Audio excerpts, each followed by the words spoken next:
Ayan, nasira na yung ano namin, malunggay. Dahil sa ano, taglamig.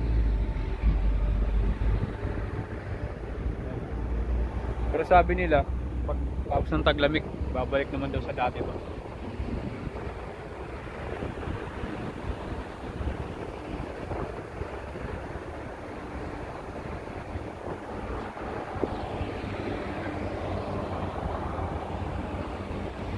Lahat ng mga Pilipino dito kumukuha ng ano, malunggay. So ngayon wala munang malunggay dahil nalanta na.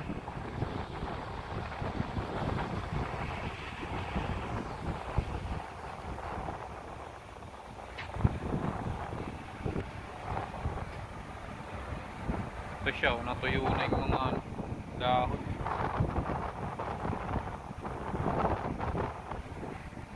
Natira dito tanglad na lang tsaka talbos ng kamote. Yan. Tapos yung ayan yung pinapatubigan ko yung ano,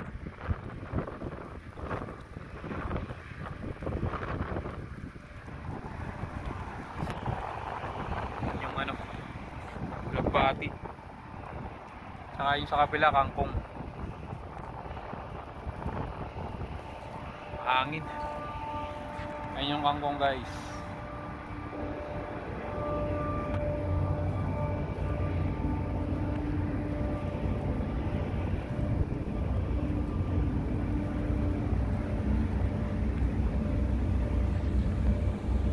Tayo na lang natin ulit na umayos yung mga dahon nito.